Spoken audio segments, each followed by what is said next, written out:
So for the first learning module of this week, we'll be introducing the idea of summary statistics. So before we start, let's make sure that everyone is on the same page of what statistics actually means. And I'm sure that many of you have seen this in previous coursework, so I won't actually provide that formal definition that I've quoted in the top bullet point. And instead, I'll just hope that we can all lean on our prior experiences and the conversations that we've had so far in the course in order to kind of give us a working definition of why it's important from an engineering point of view. So we said that as engineers, it's going to be expected that we're capable of dealing with very large data sets, whether they're data that we actually generate from taking measurements using our own instrumentation, or whether they're data that has been gathered by someone else or belongs to our company. And people then are going to expect that when they give these to us, likely in a tabular-based structure, that we have the capability to import them into software workflows, to kind of process them systematically using code, but more importantly, that we have the ability to summarize them and kind of extract value from them and convey that information to management. So that's what I meant when I say that engineers really have a higher expectation of data literacy than the rest of the public. So statistics is really the field that we're going to lean on in order to have a basic toolkit that will allow us to extract information and value from these large data sets. And there's two things that we're really going to use from what I'm referring to here as statistics. The first is the idea of a summary statistic, which is just a single number that describes some characteristic of a data set. And the second is the various visualizations, and we'll only look at a subset of these, that can be used in order to summarize a data set or do something useful with it. And we'll look at histograms, run charts, and scatter plots particularly here. So the first kind of summary statistics that we're going to look at are measures of central tendency. And that's just to say within a data set, what value is the most typical, or in general, what is the average value of this data set? And naturally, we all have an idea of what average means. And for our practical purposes, the first thing that I wanted to say is that when we use the word mean, that's going to be synonymous or just another word for the word average. So mean and average are the same thing. And if I were to ask you how to take a mean before you watch this data set, undoubtedly everyone could get it. They would just tell me to add up all the values in the data set and divide by the total number of values. So if I take data set X, 1, 3, 5, 2, 4, if I sum those values together, 1 plus 3 is 4, plus 5 is 9, plus 2 is 11, plus 4 is 15. Since there are 5 total values in the set, the sum of all values, 15 divided by 3, divided by 5 rather, would give me a mean of 3. And if we look at that data, we can kind of see it. 3 is kind of in the middle, or it's the typical value that occurs. And here is the formula for mean. Just remember that this big capital E looking thing is denoted as a sigma. It means to sum over a discrete index ranging from I equals 1 to n. In this formula, we're using the variable x to denote the data set. When there is a bar above x, we'll interpret that as meaning the average or mean value of x. And when there is a subscript on x, we'll interpret that as meaning the ith element of the data set. So notice that we're summing all values from 1 to 3 all the way up to n, and then we're dividing by n. So we showed how we can compute a mean of this data set x. But what if you did that same thing for x2? What you would notice is that you get the same value for the mean. So my point in showing you that is if we look at these two data sets, just briefly, just for like 2 seconds, it might not be obvious to you that they have the same mean value. But once you look in a little more detail, you can see that 3 kind of is the typical or central value of both x and x2. However, the data in x varies much less far from that central value than the data in x2. So the point of me saying that is to say that measures of central tendency like mean aren't sufficient to really describe a data set. 2 data sets can have the same mean and they can look very, very different. That's why we need the other additional summary statistics like the measures of dispersion that we'll look at in the next slide. So if you have a data set, you can of course compute the mean using a variety of computer-based toolkits. We're going to focus on spreadsheets and MATLAB since that's related to our course objectives. But if I take, say for example, the first data set X and I go into MATLAB, and I actually had to stop my recording. I was running out of battery and I had to run upstairs, but that's why it was entered in there previously. If I just enter that on the command line and define a vector X, a row vector with 5 elements in my workspace, I can compute the mean of all the different values in that data set by just passing that vector into the mean function. And as long as I don't suppress the output, I'll see the mean value on my command window. If I go into Excel and I enter, and of course, you don't have to do this in Excel. You could do it in Google Sheets as well. The only function that you really need Excel for is a curve fitting that we talk about at the end. But if I have a data set, notice that this is a spreadsheet. Within a spreadsheet, I can enter values in what are known as cells. Each cell is characterized by a column ID, which is a letter, and a row ID, which is a number. So here I've entered my data set in cells A1, 2, A5, and I can compute the mean or the average value in any cell that I choose. I'll choose to place it in A7. So I will assign the value A7 equal to, now in Excel, even though in MATLAB the average function is known as mean, in Excel it's known as average. So it's a little bit confusing. When you type in, let me actually show you that again. When you set this cell equal to, and you start to type in average, you see a bunch of autofill options. If you double click on the first one, notice that it gives you an open parentheses. Excel, much like MATLAB, uses the function notation where you pass the input values in within parentheses. Now we need to tell it what range of numbers we wish to take the average of. When you're working in Excel, the easiest way to select cells is just to highlight them, left click on the top, and then drag down. And if you notice in our formula line, we've entered A1 to A5 with a colon separation, so we can select a range of cells, or describe a range of cells, I should say, within a spreadsheet, kind of using that notation. If they're cells within a single column, we can call it AI colon AJ, and that'll give me every cell continuously from the ith to jth row. So once I have my range of values for which I want to compute the average, I'll just close my parentheses. And if you notice, we have the average there. So that's pretty straightforward. Just make sure you know how to compute the average or mean, same thing in both MATLAB and Excel. And know that in MATLAB, the function is called mean, but in Excel, it's called average. So what about if I looked at this formula in a little more detail? What could I say about it? Well, I can note that every value in the data set contributes equally to the measure of central tendency. Each has a vote of 1 over n.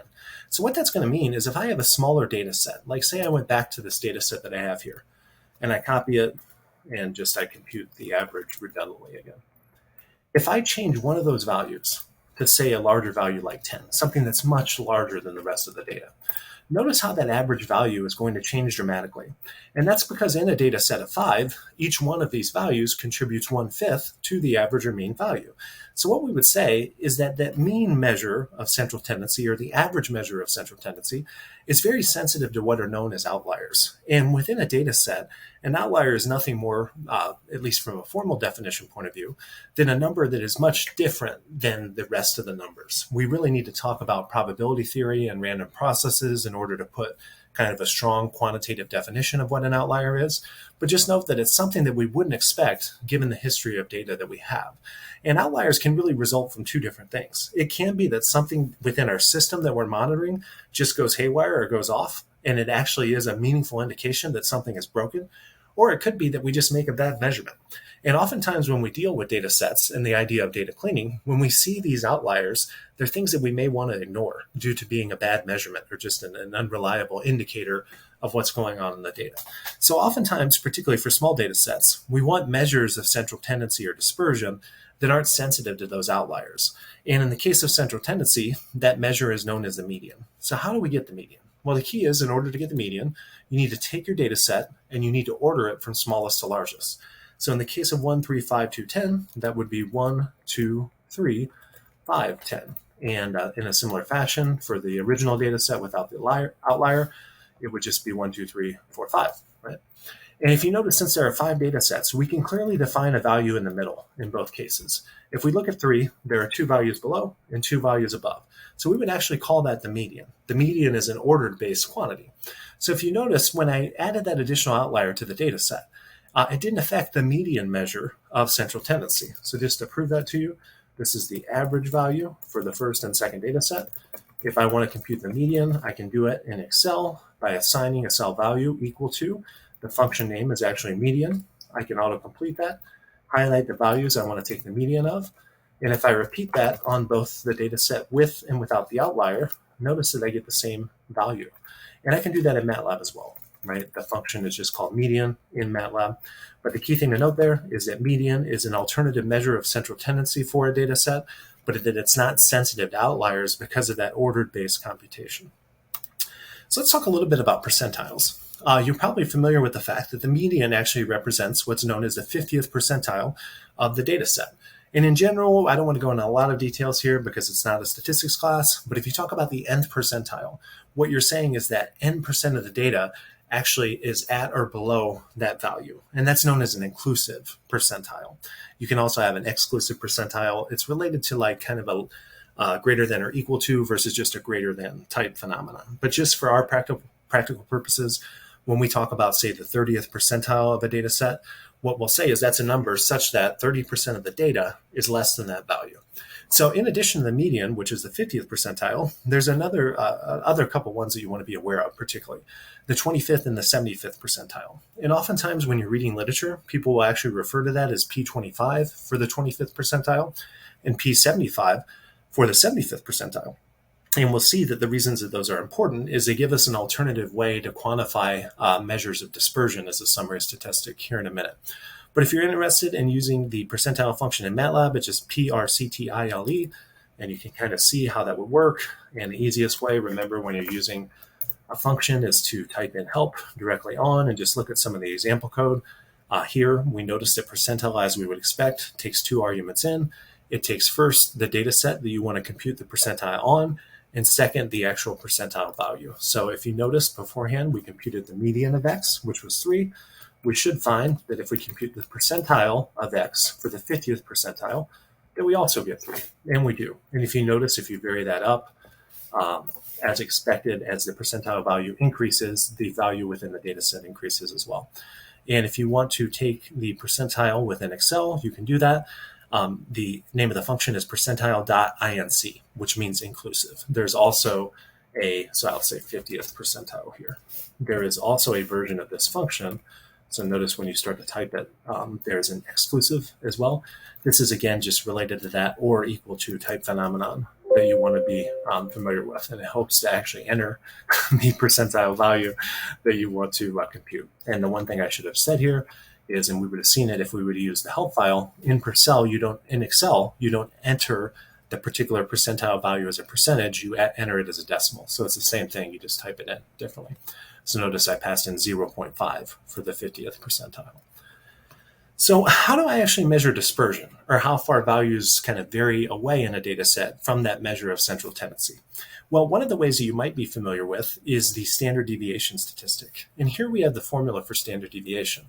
And if you look at it, you notice that it looks quite a bit like the mean, in the sense that we have a summation over all values of the data set, and we're normalizing or scaling, not by n in this case, but n minus 1.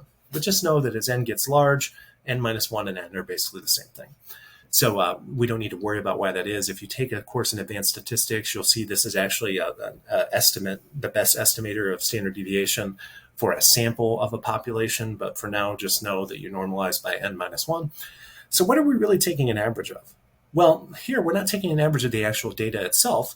We're taking an average of the square of the difference between the mean value and each data point. So what this is doing inside parentheses is it's measuring how far away each data point is from the mean value. And now remember that data can be either above or below the mean. So if I were to just take an average of that, the positive and minus values in general could cancel each other out. So in order to avoid that cancellation, that's why standard deviation actually uses a squared value that avoids that canceling out function. And what it really is doing is it's computing kind of an average of the distance of each data point from the mean. So that's why this is a measure of dispersion. I'm kind of glossing over the fact that we're also going to take a square root. Why do we take a square root here? Well, remember that when you square, whatever the units of this quantity are will become squared. So say you were manufacturing something and it was supposed to be, 2 inches long, but there was naturally some variability, and some of the products that you manufactured turned out to be 1.98 inches and some turned out to be 2.02 inches. So when you take the difference of the mean and the data and you square it, that will be in units of inches squared. When you take the square root again, that will kind of wrap it back to the base units of whatever the data is in. So that's why standard deviation is often used instead of the squared quantity, which is actually called variance. So one thing you'll find about standard deviation, because it's based upon that 1 over n minus 1 weighting again, or each sample gets kind of an equal weight in terms of quantifying the dispersion, it's also going to be very sensitive to outliers. One of the ways that you can make a measure of dispersion which is less sensitive to outliers is by using the interquartile range. And we define the interquartile range, and you kind of hear this word quartile, and you might assume that this is what it is, as the 75th percentile value minus the 25th percentile value. So let's actually do some, show you how those functions actually look in MATLAB and Excel. So within MATLAB, the standard deviation function is just STD.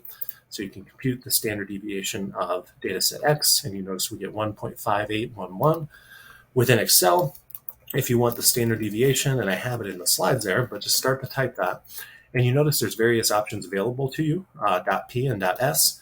.s is the one that will divide by n minus 1, which is a more appropriate measure of standard deviation, especially when the data sets are small. And if you notice, we get the same answer that we did in the case of MATLAB. If I repeat that for the second data set with the outlier, you'll notice how that single outlier is going to change that measure of dispersion substantially. However, if we go over to MATLAB, so I have x here. Now let me define x2 as 1, 3, 5, 2, and 10. So notice the standard deviation of x2 is much larger than the standard deviation of x. That's due to that sensitivity of the outlier. But if I type in IQR, which is the interquartile range function, in both cases, notice that it shouldn't be as sensitive. In that case, it actually is, because this data set is relatively small, but in general, you will not see that level of sensitivity to the outliers. So it's kind of tough, because when I'm showing you these individual examples, I have to keep the data sets small. But when I actually give you an example on your homework, I'll make them large, and we'll kind of show how the use of the interquartile range results in a less sensitivity to outliers. So let's actually look at an example problem of this. Learning lecture 3, should say lecture 5, and this is actually learning module 1. Sorry, that's what I get for copying and pasting slides. But we're asked to download the file springconstant.xlsx from the course website, import it into MATLAB, compute the mean and median values along with the standard deviation and interquartile range values of the resulting data set. And then we'll just say to repeat this in Excel, just so everyone gets habits of doing it in both MATLAB and Excel. So I think I have our course website up. I hope so. I do. This is the, if you go to the files page within our course website, and then go to example data, and then you download Spring Constant data. Remember, in MATLAB, the way you import is you just make sure that and I'll clear everything from the command window. Go to the Home tab and click on Import Data. If you're using the cloud version, you'll want to upload this to your drive first, and just grab that Spring Constant data. Now, since this isn't a table like we did before, it's just a single numerical vector, first thing you might want to do is, rather than importing a table to your workspace, you might want to just import a column vector. So you can change the output type of the import function to column vector. Notice it's missing the first value within this array, and you can fix that by changing the range. Rather than starting at A3, we'll want it to start at A2. And then we'll click on Import Selection. Now, if you want, you can make the name of the variable smaller. So I'm just going to call the variable K, since that's a common variable that's used to denote spring constants. So I have K in my workspace now. I can compute its mean value. I can compute its median value. I can compute its standard deviation, and I can compute its interquartile range. So we're gonna use all of those here in a minute. And remember that in MATLAB, both your variable names and your function names are case sensitive. So I'm going to go and actually open this file now. And the easiest way to do it, I'm going to make labels for each of the things I want to compute. There we go. So in order to compute the mean, we'll assign that in cell D2. We'll set it equal to, remember in Excel, the name of the mean function is average. I'll just highlight all the data that I want to take a mean of. Now, to make my life easier, I'm actually going to copy this range A2 to A201, because I'm going to want to use that same range of cells for all my computations. There's my mean value. Here's my median value. Notice I'm just pasting in that cell range again there. Let me zoom this in a little bit so you can see. Remember, for standard deviation, you want to use stdev.s. I'll paste in the values again, A2 to A201, which contains my data. And then let me compute the interquartile range. Now, this is a little bit confusing, because if you notice, I don't think Excel has a function for this. Nope. So what you're going to have to do is use the percentile function. We'll use inclusive percentile. We'll take the range of values for which we want to compute the percentile. We'll actually put a 75 in to say we want the 75th percentile. I'm going to go in my command window, and I'm going to copy all of that and just change this to 25 now. And remember, again, it's a little bit confusing. It's good to see me make mistakes, so that in Excel, the percentages need to be entered as decimals, not actually percentages. So let's check this versus our MATLAB. and hopefully we got it right. So where are we at? 1.97 for mean. That was the mean value. Yep. 1.96 for median. Looks about right. 0.2972 for standard deviation. And we're seeing a little bit of rounding variability here. That's just related to the precision that each of the two software packages is keeping within its calculation. And then the interquartile range so all these numbers are actually equal to 1/100th of a decimal place. So you can look into that a little bit more detail if you want. It's kind of beyond the scope of what we're interested here, but if you turn these down to 2 decimals, you would notice that all of the values turn out to be the same. So hopefully that gives you a good indication of how you compute summary statistics within the two software packages of interest in this case, particularly MATLAB and whatever spreadsheet software you may be using. Make sure that you're aware of the idea of measuring central tendency is a way to summarize the average or typical value in a data set. That's done by taking the mean or average. That measure is sensitive to outliers, or the median, which is nothing more than the ordered 50th percentile of the data. In addition, we talked about 2 measures of dispersion, both the standard deviation along with the interquartile range. So we'll pick up in the next video actually looking at some visualizations.